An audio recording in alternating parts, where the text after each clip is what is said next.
Welcome to Small Biz Life, episode 152, How to Stop Your Business from Becoming a 24/7. Hey guys, welcome to another episode of Small Biz Life. I can't believe we've been around for 152 episodes. I think that is just incredible when you think about it. So, it was interesting when Jeff and I kind of brainstorm out episodes. I know in the intro we talk about, this is not a 9 to 5. But the problem is that a lot of people, this has become a 24/7 and they have trouble, separating, their life and their business. So I know we've kind of talked on the outskirts of this topic a number of times, but I don't think we've actually ever, really delved into some strategy, like some real strategy, for making sure that your business does not overcome your life. Because I just see that way too much. And just to interject for a second,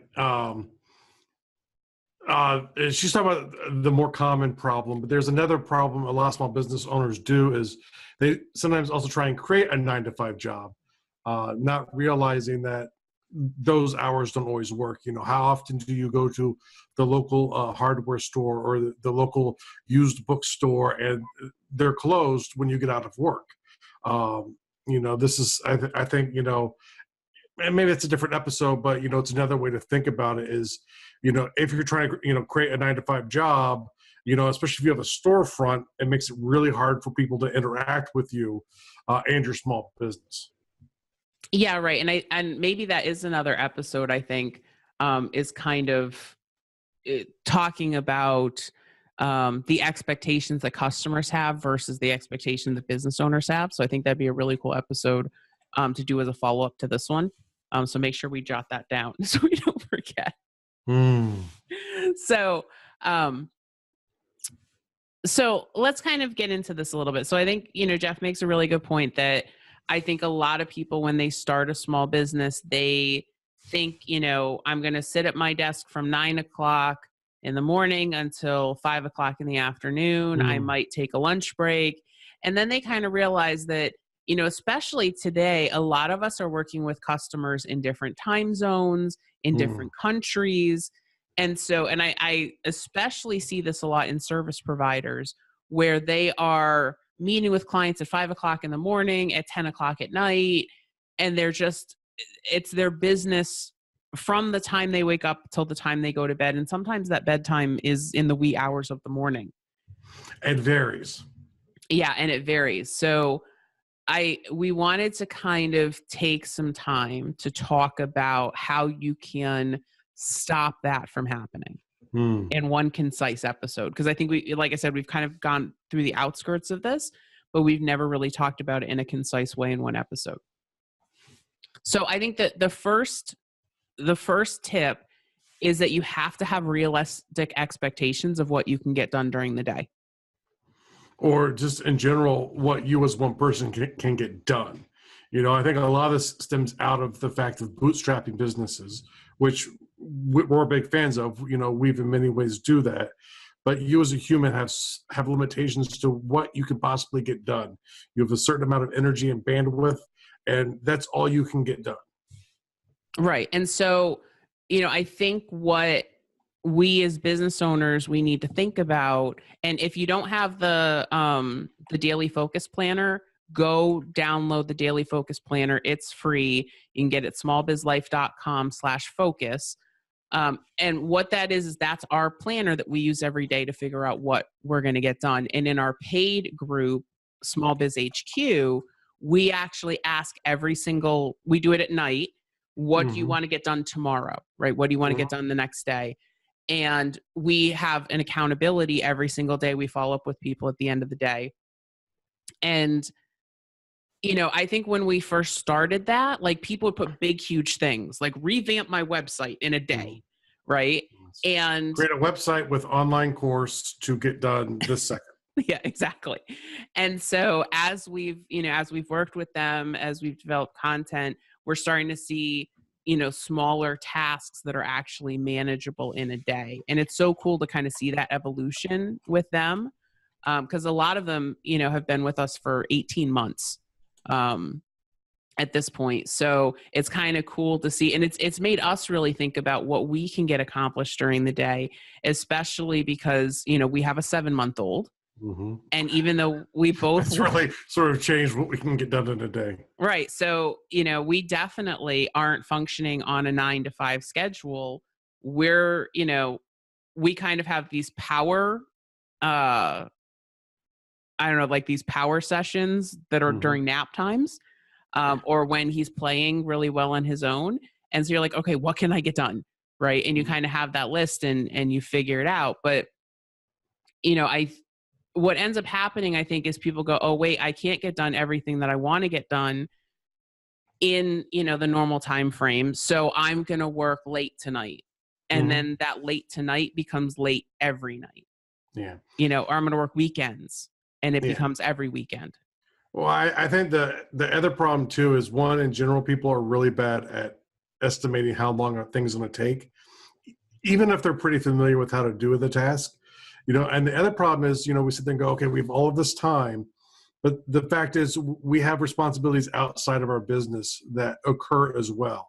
We have families, whether or not you're even married, you probably still have family you interact with and or friends. There are things you have to do, socially and emotionally for yourself, or spiritually potentially, So, the thing is, we have less time than we think we do. And if we don't spend that time effectively that we do have, that's where we get burned. And then we start, robbing Peter to pay Paul. And maybe we start getting caught up on our business, but maybe our relationships start to suffer, or some other area of our life starts to break down. Yeah. And I think that it puts a strain on your family, on your health, and I think it contributes, it definitely contributes to burnout, but I think it also contributes to the failure rate, right? Because small business owners, they're looking for that, that blue pill that's going to make everything okay. Yeah. And that's where you see like small businesses get into a lot of debt because they're trying to, pay for that next solution. Or you see people come down with, major stress related illnesses. Yeah. Yeah, that's most definitely true, and the thing is, to me, it's like a binge diet for the way you live your life. And it's not just small business owners that suffer from this. If you have a job or you're out there working, those types of things are always at risk. But for small business owners where, you start to also identify your identity with your business, the two start to push into one. And I think, at least in my own experience, there's more stress about business than there is about when I had a job and I had the same stresses. Right. So I think, the first thing is setting realistic expectations for yourself. The second thing then is setting realistic expectations for your customers. And, it's funny because it wasn't that long ago that smartphones were not around, right? And people did not have 24/7 access to everyone else they wanted to talk to. I mean, when you were working for UPS, smartphones became a thing while you were working for UPS. Yeah, I think my boss used voicemail as a 24/7 way of communicating and getting work out of employees. But but that's like a voicemail that you had to check into, right? Versus like email or text messages. And it was voicemail on your business phone, not on your personal phone. Whereas today, if we do not set expectations, then the customer sets the expectations for us. And if you are not selective in your, in your hiring process, which I think, we don't really think, I think as small business owners, that we're hiring customers, right? We think the customers are hiring us, but we're hiring them just as much as they're hiring us. Yeah. And I think on top of it too, it being such a new phenomena, around for, a little bit over a decade at this point, it became a really easy way because, maybe you like to text. So you like gave your number out so your customers could text you, or maybe they did used to call you on your landline, but then you kind of got rid of that. You just kind of use your cell. So you start giving them your cell phone. And, the problem was there was sort of no etiquette in place because it was new on, when is it acceptable to do it? And, you're not a large company. You don't have a team, a customer service team that covers the phone 24 hours a day. And you're a human. You need to sleep at some point. So, I think, definitely the earlier on in the relationship, the easier. And I know when you did this in your business, in your accounting firm, you were getting texts all the time, and people would complain if it took you like a day to get back to them until you started doing this. And then I don't think most of the people, there was really any pushback from your clients, was there? Yeah. So, I mean, basically what, because I kind of implemented this after I had started the accounting firm. So a couple things that I've implemented. So like every Friday afternoon, I kind of start to look at my schedule for the next week. And on Sundays, I do my weekly planning, which means that I sit down with my schedule. I lay out what my appointments are with my clients, the meetings that I have, and then I'll fill in with other things that I need to get done. And so by Sunday night, my schedule for the week is set. Mm-hmm.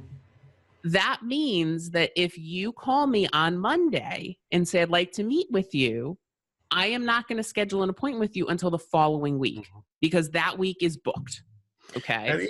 And I think the important thing is too, even if you have like a time, an hour on Wednesday, you have other work you can get done. They don't even need to know that there's an hour that you could potentially do it on Wednesday. It's my first available appointment. I think when you call a doctor's appointment, the first available appointment is Tuesday at 2:00. Mm-hmm. Right. And sometimes it's not what you want to hear, and they will give you verbal feedback if there really is some kind of emergency at that point where they really need something quicker because there's a problem. Right. Now, clearly, this does not work in all businesses, right? If you are actually doing something where there are emergency situations, like somebody's AC breaks, or if somebody's computer breaks in their business or they have a virus, this might not work for you. But in most situations, this is going to work. Yep. If you design websites for people, unless the website is down, right? And you can put aside some time, for like emergencies in your schedule every day. Like doctor's appointments do this, or doctor's offices do this. Or at least they used to. Right. No, and primary care still does. And even some specialties where there's actually, like cardiologists will do this. They will have some time open during the day, depending on the percentage of their practice that's emergency, that they can get you in on short notice. But that's only a percentage of their schedule, right? And you could do something like that if there are true emergencies in your business. But for a lot of us, there aren't those type of emergencies. Well, I think it's part of it is, we think what we do is important, and that's awesome. And so in a way, when there's a client who's in need, part of you feels like it's an emergency because what you do is important. But the thing is, in the scope of the world and in life, doesn't matter if it goes to next week. Also, if you have a storefront, this could also be a problem too, because they can always come into the storefront to engage with you as well too. But that's a little bit different because your hours are defined by when the store is open. Right. And so that's one thing I did.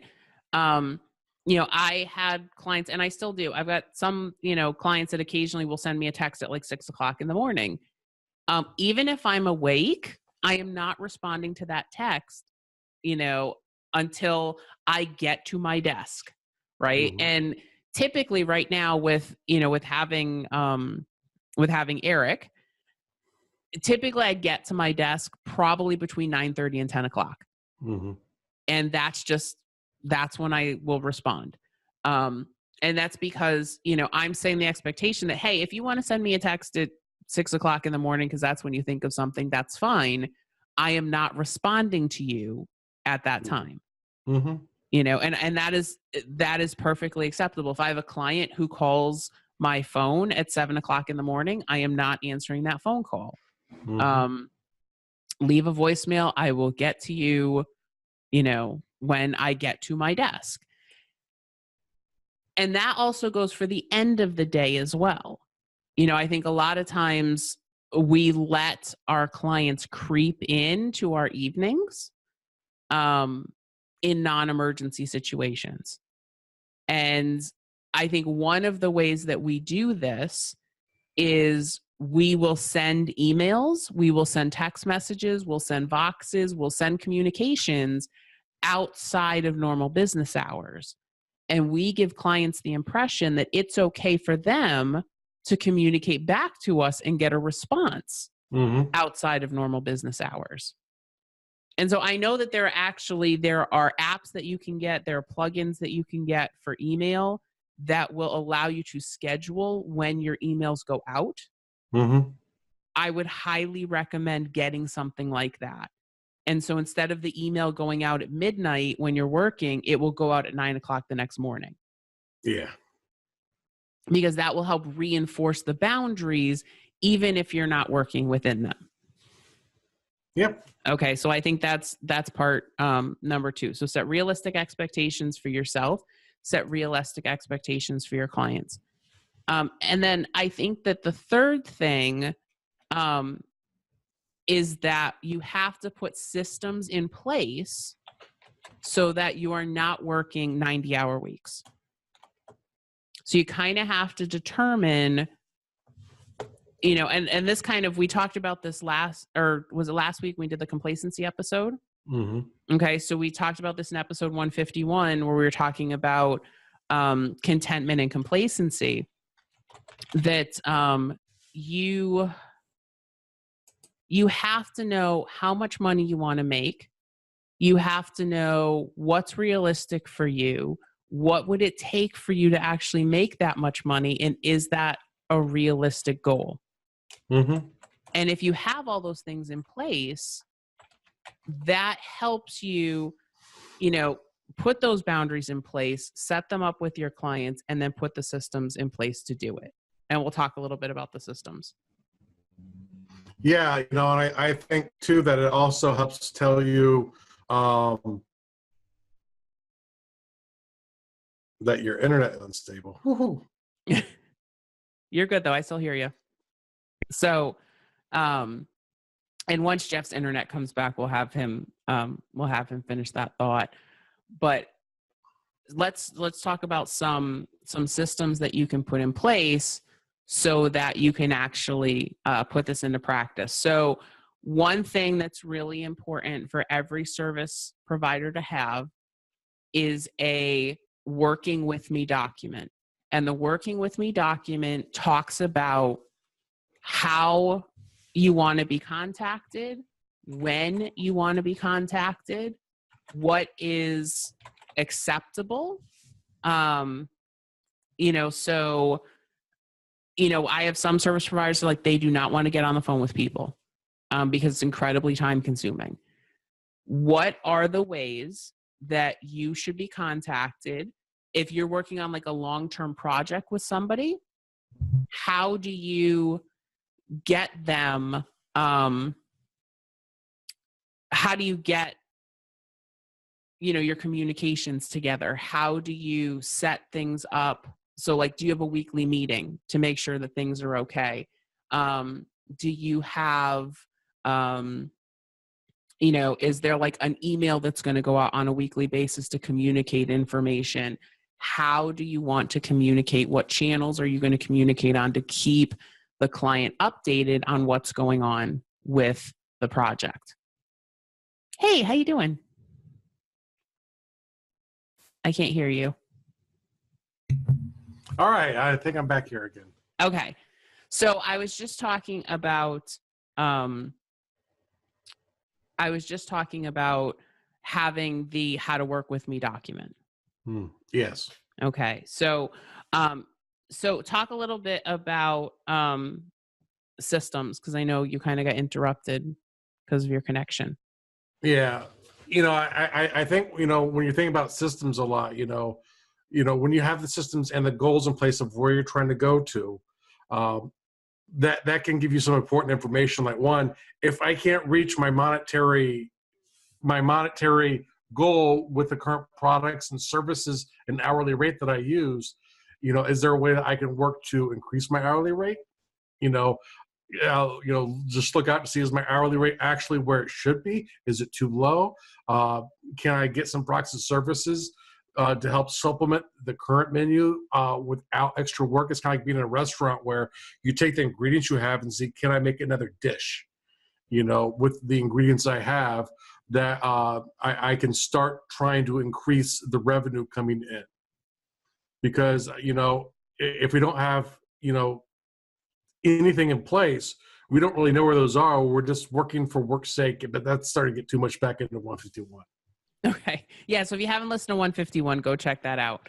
So the first thing you need to have in place if you're a service provider, make sure that you have your how to work with me document. If you have specific hours that you are available and you want people to know that, put them in your signature in your email. Mm-hmm. Okay. We do this as professors. Lots of businesses do this, that they put in, their hours of operation, put that in your email so people know when they can contact you. If you are working late at night, go get one of the plugins for your email so that you look like you're sending email during normal business hours. Mm-hmm. Okay. I would set a stop time. Okay. Your stop time is, if you have not stopped working by this time, it's time to stop working for the day. Mm-hmm. Okay. And typically, for us, that stop time is typically 6:00 is like the latest that will work. Because 6:00, that gives us time, to have dinner, to play with Eric, to get him to bed and then get us to bed. And typically too, like if there's a deadline where you're kind of required to get it done, there's nothing wrong, with even going past that for that thing, but realize, take the time that you took from your family and the other parts of your life and take it out of the next workday if possible, just to make sure that you're not sacrificing one area of your life to get a temporary gain in another area of your life, which is very important to do. Don't get me wrong. We're not saying there's never a reason to work late, but understand that, if you have to, rob Peter, you have to pay Paul back, or you have to pay Peter back, I'm sorry. Right. And the thing I would try to do is I would give yourself, if you're in the middle of a launch, yes, you're probably going to work some evenings. You're probably going to work some weekends. But if you are working nights and weekends on a regular basis, what I would try to do is give yourself, say, okay, listen, right now I work, 25 nights a week, or I'm sorry, 25 nights a month. I'm going to cut that back to 20. Then I'm going to cut that back to 15. Mm-hmm. And, say, what's a reasonable number of nights that I need to keep my business running? And maybe that is, maybe that's 8. Okay. Try to keep yourself in that structure. Yeah. So maybe it's 2 nights a week instead of 7. And I do like, and I think I got this from Brendan Bouchard, is, my last time block every day is catch up and review. So I can kind of review what I did to make sure I didn't screw up something too bad. And if I didn't get something done in the time I thought I was going to, it gives me some extra time to get through. And then if I'm all done, maybe I'll go back to my Facebook page or something like that to do a few bonus interactions that I wouldn't have time for normally. But that 1 hour of time really helps protect to make sure you get done what you needed to that day. And sometimes we'll give you bonus time for like online interactions. Yeah. And I am going to be completely honest. I mean, there are days that I get completely derailed and I don't get done what I have scheduled for the day. And those are the days that, that last hour is really helpful. Yeah. Because you can look and say, okay, what do I really need to get done today? I'm going to spend the hour doing this. Or if I got everything done today, like Jeff said, spend it on social media, spend it maybe following up with some prospects, Renee Rebar was on with us a couple weeks ago. Go listen to her episode. You can, follow up with some prospects, implement some of the things she talks about. But it's, that hour of the day is a great thing to help you feel accomplished, I think, at the end of the day, right? Most definitely, yeah. Yeah. So I would definitely, look into adding that into your, so if you want to finish every day at 6 or at 5, then your hour starts an hour before that, right? That's the last hour of your day. And it is a really good way, I think, to end your day, because it helps you kind of feel accomplished at the end of the day. Yeah. It helps you be grateful for what you've gotten done, because, not every day goes perfectly. We've all been there. It helps you feel like you recapture a little bit of it. But also, when you kind of review what you did, you realize that what you got done, oftentimes you get a lot more done than we think we do. You got the extra phone call or that email you had to deal with the client, which took you off the track what you thought you were going to get done, but you got other things done. So, it helps you not in the day punishing yourself and, like Kristin said, to feel accomplished. Yeah. And I think, one thing I want to talk a little bit about the cell phone, and give you kind of some strategies with that. So what do you do when a client starts texting you and you don't want them to text you anymore? You can actually tell them, hey, I don't really check my text messages during the day. Please email me. That's a better way to communicate with me. I have clients that they've texted me and I will email them back. So they kind of understand, like, hey, let's chat via email. And so, and again, if you've got that how to work with me, if you don't want clients to text you, don't give your cell phone number out. Don't give that as a method. I have people I work with that we communicate via Boxer, which is really cool because that's a way that you can leave voice messages without giving out your cell phone, and text messages without giving out your cell phone. So that's a pretty awesome way to communicate. But, set the standards. You can set up on your phone, do not disturb. I think a lot of people use do not disturb for like when they're sleeping. If your phone is really an issue, set up your do not disturb to turn on when you're done with business for the day. Right? So if you think about it, if you want to end your day at 6, put on your do not disturb starting at 6 o'clock, and don't have it go back on until you get to your desk the next morning. Now, the nice thing with do not disturb is you can put exceptions. So for the people who legitimately are worried they're going to get a phone call, about something that is an emergency, you can give exceptions to those numbers. And like Kristin said, it takes a little bit of time to add the exceptions in. But once you're done, it's done. And the other really nice thing about do not disturb is if you're not really expecting anything, and you're not one of those people who's overreactive. Like I'm not overreactive to notifications. So I'll sit there and go, okay, I have a text. So what? I'm not looking at text right now. Other people they're very good at getting into people's brains, and most people do. They see notifications like I must go deal with the notification. You need something like do not disturb.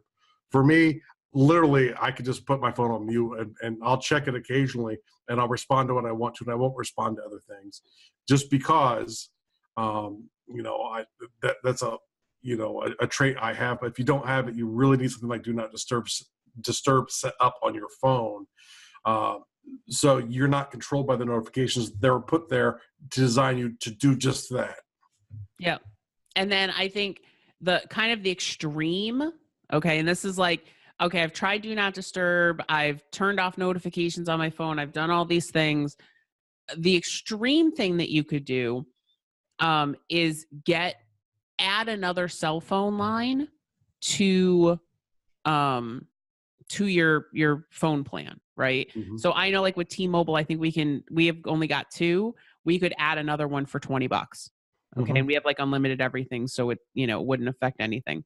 And then you could use an old phone that you have lying around.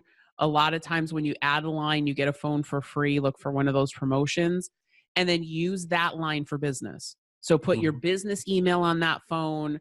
That's, if you have to give out a phone number for business, that's the one you give out. If you have already given out your cell phone number to all your customers, maybe take your primary line and convert that to the business line and then take the new phone number and give that one to your family and friends. Okay. But then what you do is at the end of the day, you either turn that phone off or you put it on mute and you put it away. Yeah. Okay. And put all the apps that you need for business onto that phone. And then the cool thing with that is because it's 100% for business, if you're in the US, you can write off that phone line, right? So you can write off 100% of that phone line. If the phone is 100% used for business and you buy a phone, you can write off the phone, check with your accountant to make sure that, that's going to work for your business. But then you have a business phone, right? And I know for some people, you're not going to want to carry around two phones. Again, this is kind of an extreme, right? This is like, I've tried everything else. Nothing's working. I'm constantly on that phone checking my business stuff. That this is a way that you could deal with that.